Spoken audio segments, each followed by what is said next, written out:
विश्वामित्र का चरित्र कैसा था जो सबको हैरान करता है। राम से मिथिला के राजपुरोहित शतानंद जी विशेष रूप से प्रभावित हुए। शतानंद जी ने कहा, हे राम, आप बड़े सौभाग्यशाली हैं कि आपको विश्वामित्र जी गुरु के रूप में प्राप्त हुए हैं।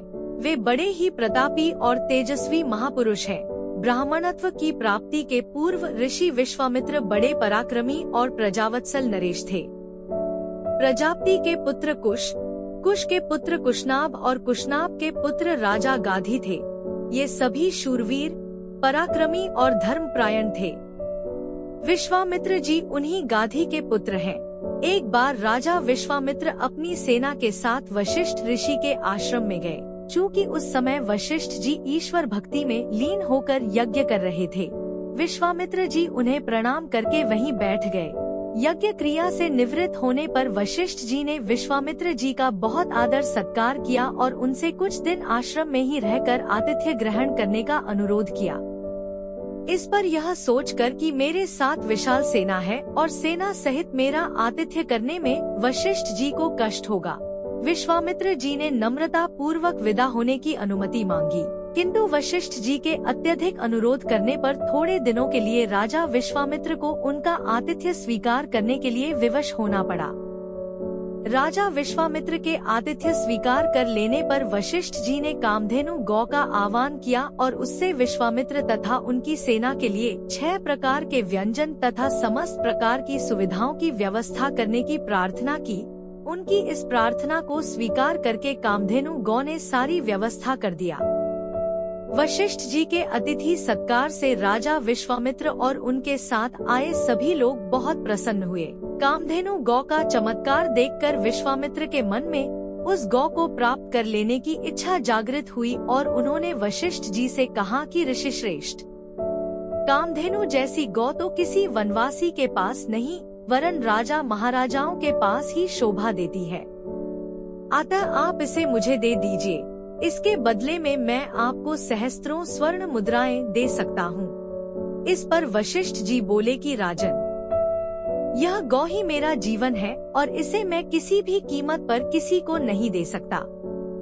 वशिष्ठ जी के इस प्रकार कहने पर विश्वामित्र ने बलात् उस गौ को पकड़ लेने की आज्ञा दे दी और सैनिक गण उस गौ को डंडे से मार मार कर हाँकने लगे। कामधेनु गौ ने क्रोधित होकर अपना बंधन छुड़ा लिया और वशिष्ठ जी के पास आकर विलाप करने लगी। वशिष्ठ जी बोले कि हे कामधेनु, मैं इस राजा को शाप भी नहीं दे सकता क्योंकि यह राजा मेरा अतिथि है और इसके पास विशाल सेना होने के कारण इससे युद्ध में भी विजय प्राप्त नहीं कर सकता। मैं अत्यंत विवश हूँ। वशिष्ठ जी के इन वचनों को सुनकर कामधेनु ने कहा कि हे ब्रह्मर्षि, क्या एक ब्राह्मण के बल के सामने क्षत्रिय का बल कभी श्रेष्ठ हो सकता है? आप मुझे आज्ञा दीजिए, मैं एक क्षण में इस क्षत्रिय राजा को उसकी विशाल सेना सहित नष्ट कर दूंगी। कोई अन्य उपाय न देखकर वशिष्ठ जी ने कामधेनु को अनुमति दे दी। आज्ञा पाते ही कामधेनु ने योगबल से पहनव सैनिकों की एक सेना उत्पन्न कर दिया और वह सेना विश्वामित्र की सेना के साथ युद्ध करने लगी। विश्वामित्र जी ने अपने पराक्रम से समस्त पहनव सेना का विनाश कर डाला। इस पर कामधेनु ने सहस्त्रों शक, हूण, बर्वर, यवन और काम्बोज सैनिक उत्पन्न कर दिया। जब विश्वामित्र ने उन सैनिकों का भी वध कर डाला तो कामधेनु ने मारक शस्त्रास्त्रों से युक्त अत्यंत पराक्रमी योद्धाओं को उत्पन्न किया, जिन्होंने शीघ्र ही राजा विश्वामित्र की सेना को गाजर मूली की भांति काटना आरंभ कर दिया। अपनी सेना का नाश होते देख विश्वामित्र के 100 पुत्र अत्यंत कुपित हो वशिष्ठ जी को मारने दौड़े। परिणाम यह हुआ कि वशिष्ठ जी ने उनमें से एक पुत्र को छोड़कर शेष सभी को भस्म कर दिया। सेना तथा पुत्रों के नष्ट हो जाने से विश्वामित्र बड़े दुखी हुए।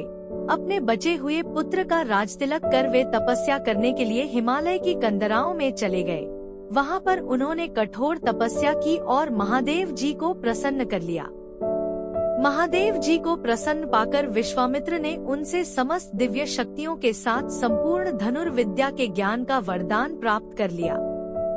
इस प्रकार संपूर्ण धनुर्विद्या का ज्ञान प्राप्त करके विश्वामित्र बदला लेने के लिए वशिष्ठ जी के आश्रम में पहुँचे। वशिष्ठ जी को ललकार कर उन पर अग्निबाण चला दिया। अग्निबाण से समस्त आश्रम में आग लग गई और आश्रमवासी भयभीत होकर इधर उधर भागने लगे।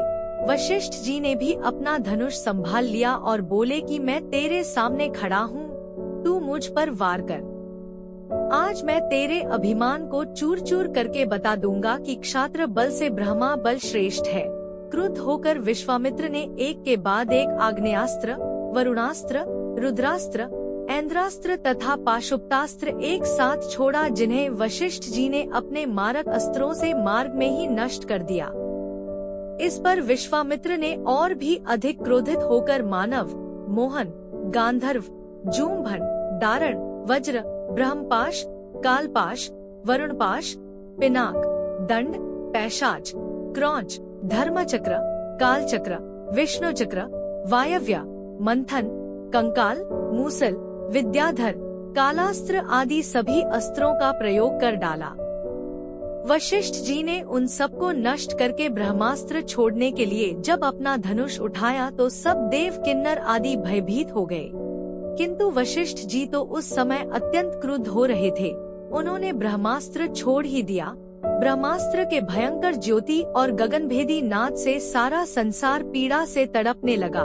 सब ऋषि मुनि उनसे प्रार्थना करने लगे कि आपने विश्वामित्र को परास्त कर दिया है, अब आप ब्रह्मास्त्र से उत्पन्न हुई ज्वाला को शांत करें। इस प्रार्थना से द्रवित होकर उन्होंने ब्रह्मास्त्र को वापस बुलाया और मंत्रों से उसे शांत किया।